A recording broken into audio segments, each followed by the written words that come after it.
കോട്ടയത്ത് ഇന്നലെ ED ഉദ്യോഗസ്ഥരെ ആക്രമിച്ച് കോട്ടയത്തേക്ക് കടന്ന ഒരാൾ പിടിയിലായിട്ടുണ്ട് എന്നാണ് മനസ്സിലാക്കാൻ സാധിക്കുന്നത്. ഇതോടൊപ്പം തന്നെ വളരെ പ്രധാനപ്പെട്ട ഒരു അപ്ഡേറ്റ് വരുന്നത് ഈ ED ആക്രമിച്ച കേസിലെ പ്രതി ലെനിൻ രാജ് വർക്കല DYFI ജില്ലാ കമ്മിറ്റി അംഗമാണ്, മുൻ Varkala block panchayat vice president കൂടിയാണ്. അങ്ങനെ ഒരുപാട് പേർ ഇപ്പോൾ പുറത്തേക്ക് വരികയാണ്. ഇന്നലെ കണ്ടാലറിയുന്ന ഏതാണ്ട് 300-ലധികം പേർക്കെതിരെയാണ് കേസ് എടുത്തിരിക്കുന്നത്. അതിൽ പ്രധാനപ്പെട്ട ഗുണ്ടകൾ ഉൾപ്പെടെയുള്ള അക്രമി സംഘത്തിൻ്റെയൊക്കെ പേരുകൾ ഇപ്പോൾ പുറത്തു വരുന്നുണ്ട്. പക്ഷേ നേതാക്കൾ, ഇതിനൊക്കെ ആഹ്വാനം കൊടുത്ത നേതാക്കൾക്കെതിരെ എന്തുകൊണ്ട് കേസ് എടുക്കുന്നില്ല എന്ന വളരെ പ്രധാനപ്പെട്ട ചോദ്യമുണ്ട്. വിനീഷ് ചേരുകയാണ്. വിനീഷ്, അങ്ങനെ പിടിയിലായവർ 8ആയി, പല ചോദ്യങ്ങളും ബാക്കിയുണ്ട്. സുരക്ഷാ വീഴ്ച ഉണ്ടായിട്ടുണ്ടെങ്കിൽ നടപടി എന്ന് മാത്രം പറയുന്ന പോലീസുണ്ട്.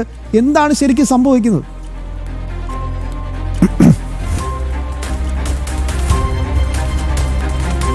നിലവിൽ പോലീസിന് ഗത്യന്തരമില്ലാതെ ഒരു അറസ്റ്റിലേക്ക് അല്ലെങ്കിൽ പ്രതികളെ പിടികൂടുന്ന സാഹചര്യത്തിലേക്ക് പോലീസ് കടക്കുന്നു എന്നതാണ് നമുക്കിപ്പോൾ മനസ്സിലാക്കാൻ സാധിക്കുന്നത്. അത് ഇപ്പോൾ നിലവിൽ ആക്രമണം നടത്തിയ ചില പ്രതികളെ കേന്ദ്രീകരിച്ച് മാത്രം അന്വേഷണം, അവരെ പിടികൂടാനുള്ള ശ്രമം. അതേസമയം തന്നെ നമ്മൾ കഴിഞ്ഞ ദിവസം കണ്ടതാണ് IP ബിനു അടക്കമുള്ള തിരുവനന്തപുരം ജില്ലയിലെ പഴയ കൗൺസിലറായിരുന്ന കോർപ്പറേഷനിലെ കൗൺസിലറും ഒപ്പം തന്നെ തിരുവനന്തപുരം ജില്ലയിലെ എല്ലാ ക്രിമിനൽ കേസുകളിലും പ്രതിപട്ടികയിലുള്ള BJPയുടെ സംസ്ഥാന കമ്മിറ്റി ഓഫീസ് വരെ ആക്രമിച്ച IP ബിനു നമ്മൾ ദൃശ്യങ്ങളിൽ കണ്ടതാണ്. ആ മുട്ട കൊണ്ട് നടന്ന്, ഒരു കവറിലാക്കി കൊണ്ട് നടന്ന് ഈ ഒരു മുട്ടയെടുത്ത് പ്രത്യേകിച്ച് ED ഉദ്യോഗസ്ഥരെ ദേഹത്തേക്ക് അല്ലെങ്കിൽ ED ഉദ്യോഗസ്ഥരുടെ വാഹനത്തിലേക്ക് എറിയുന്നത് നമ്മൾ കണ്ടതാണ്. ആ IP ബിനുവിനെ ഇതുവരെയും പ്രതിപട്ടികയിൽ കേസിന്റെ ഭാഗമായി ചേർത്തിട്ടില്ല എന്നതാണ് ഏറ്റവും വലിയ കാര്യം. ഒപ്പം തന്നെ IP ബിനുവിന് സംരക്ഷണം ഒരുക്കുന്ന തരത്തിൽ പോലീസ് ഈ IP ബിനു ഈ മുട്ട എറിയുന്ന സമയത്ത് പോലും പോലീസ് അവിടെ നോക്കുകുത്തിയായി നിൽക്കുന്ന ദൃശ്യങ്ങളടക്കം പുറത്തു വന്നതാണ്. അങ്ങനെ നോക്കുമ്പോൾ ഈ CPMന്റെ ഉന്നത നേതാക്കൾ, ഉന്നത ഗുണ്ടകളെയൊക്കെ സംരക്ഷിക്കുകയാണ് ഇപ്പോഴത്തെ ഘട്ടത്തിൽ.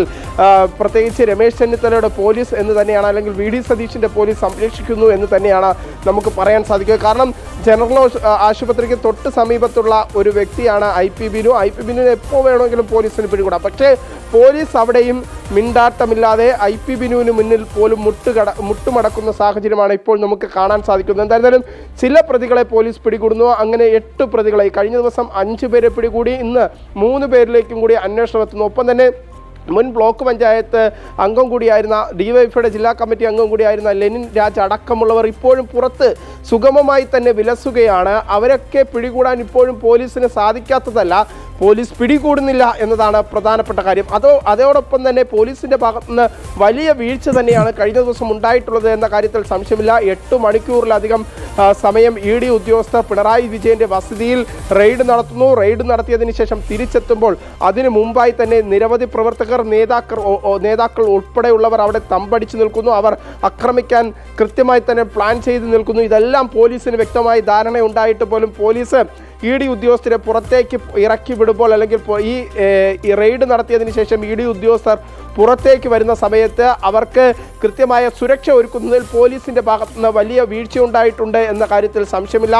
അത് നമുക്ക് ഇന്നലെ ദൃശ്യങ്ങൾ പരിശോധിക്കുമ്പോൾ പോലും മനസ്സിലാക്കുന്നു. പോലീസിൻ്റെ സ്ട്രെങ്ത് അടക്കമുള്ളവ അവിടെ വളരെ കുറവായിരുന്നു എന്നതും നമുക്ക് കാണാൻ സാധിക്കുന്നു. അങ്ങനെ പോലീസ് ഒരു പക്ഷേ പിണറായിക്കും CPMനും കൂട്ടുനിൽക്കുന്ന കാഴ്ച തന്നെയാണ് നമുക്ക് കഴിഞ്ഞ ദിവസം കാണാൻ സാധിച്ചത്. അങ്ങനെ ED ഉദ്യോഗസ്ഥരെ ആക്രമിക്കാനുള്ള, അല്ലെങ്കിൽ ED ഉദ്യോഗസ്ഥരെ വധശ്രമത്തിലേക്ക് അല്ലെങ്കിൽ വധിക്കാനുള്ള ഒരു CPM പ്രവർത്തകരുടെ ശ്രമത്തിന് കൃത്യമായി കൂട്ടുനിൽക്കുന്ന പോലീസിനെയാണ് കഴിഞ്ഞ ദിവസം കാണാൻ സാധിച്ചത്. ഇപ്പോഴത്തെ സാഹചര്യത്തിൽ നിലവിൽ നമുക്ക് മനസ്സിലാക്കാൻ സാധിക്കുന്നത് അവസാന ഘട്ടത്തിൽ ED ഉദ്യോഗസ്ഥരും നിലപാട് കടുപ്പിച്ചതോടെ തന്നെയാണ് ഇപ്പോൾ കേസിൻ്റെ അറസ്റ്റിലേക്കൊക്കെ കാര്യങ്ങൾ നീങ്ങുന്നത്. പ്രത്യേകിച്ച് നിരവധി അക്രമങ്ങൾ, അത്തരത്തിൽ ഒരു വാഹനം പൂർണ്ണമായും അടിച്ചു തകർക്കുന്നു, ED ഉദ്യോഗസ്ഥർ യാത്ര ചെയ്യുന്ന വാഹനം അടിച്ചു തകർക്കുന്നു. അങ്ങനെയൊക്കെ കാര്യങ്ങൾ മുന്നോട്ട് പോകുമ്പോഴും അപ്പോഴും പോലീസ് നിസ്സംഗ മനോഭാവം തുടരുന്നു. ഇതൊക്കെ വലിയ ചർച്ചകളിലായി മാധ്യമങ്ങളിൽ ഈ ദൃശ്യങ്ങളടക്കം പുറത്തു വന്ന ഘട്ടത്തിലാണ് ഗത്യന്തരമില്ലാതെ കഴിഞ്ഞ ദിവസം പാളയം ഏരിയ കമ്മിറ്റി ഓഫീസിലടക്കം ഒളിച്ചിരുന്ന നിരവധി CPM പ്രവർത്തകരെ പിടികൂടുന്നത്. സമാനമായ സാഹചര്യത്തിൽ വീണ്ടും ഇത്തരത്തിൽ വലിയ അക്രമം തന്നെയാണ് കഴിഞ്ഞ ദിവസം ഉണ്ടായിട്ടുള്ളത്. എന്തായിരുന്നാലും നിലവിലെ സാഹചര്യത്തിൽ നമുക്ക് മനസ്സിലാക്കാൻ സാധിക്കുന്ന ഒരു പ്രധാനപ്പെട്ട കാര്യമെന്ന് പറയുന്നത്, ഇപ്പോൾ ഗത്യന്തരമില്ലാതെ പോലീസ് അറസ്റ്റുകളിലേക്ക് കടക്കുന്നു. അതേസമയം തന്നെ IP ബിനു അടക്കമുള്ള CPM-ന്റെ ഗുണ്ടകൾ, പ്രത്യേകിച്ച് ആറ്റുകാൽ ഉണ്ണി അടക്കമുള്ള CPM-ന്റെ ഗുണ്ടാ നേതാക്കൾ ഇവരൊക്കെ തന്നെ ഇപ്പോഴും സുഗമമായി പുറത്താണ് എന്നതാണ് ഏറ്റവും പ്രധാനപ്പെട്ട കാര്യം. ഇവരൊക്കെ പോലീസിന് മുന്നിലൂടെ നടക്കുമ്പോഴും ഇവരെ പിടികൂടാൻ പോലീസ് തയ്യാറാകുന്നില്ല. ചില പ്രതികൾ അല്ലെങ്കിൽ ഈ ഒരു അക്രമം നടത്തിയ ഈ ഭാഗമായി നിന്ന കുറേ പേരെ ഇപ്പോൾ പോലീസ് അറസ്റ്റ് ചെയ്തിട്ടുണ്ട്. ചിലർ ഒളിവിലേക്കൊക്കെ കടക്കുന്നു. പ്രത്യേകിച്ച് ED ആണല്ലോ ആക്രമിച്ചത് എന്ന ഭയത്തോടുകൂടി തൽക്കാലം പാർട്ടി പോലും സംരക്ഷണം നൽകില്ല എന്ന ഒരു അറിവ് ലഭിച്ചതോട് തന്നെയാണ് പാർട്ടി പ്രവർത്തകർ അടക്കമുള്ളവർ മറ്റു സ്ഥലങ്ങളിലേക്കൊക്കെ ഒളിവിൽ പോകുന്നത്. അങ്ങനെയുള്ളവരെ കോട്ടയത്ത് നിന്ന് അല്പസമയം മുമ്പ് ഒരാളെ പിടികൂടിയിരിക്കുന്നു. അങ്ങനെ ചില ആളുകളെ പിടികൂടുന്നതിലപ്പുറം നേതാക്കൾക്കെതിരെ ആസൂത്രണം, ഈ ഒരു ആക്രമണം ആസൂത്രണം ചെയ്ത നേതാക്കൾക്ക് നേരെ അന്വേഷണം വ്യാപിക്കുന്നില്ല എന്നതാണ് പ്രധാനപ്പെട്ട കാര്യം. ശ്യാം.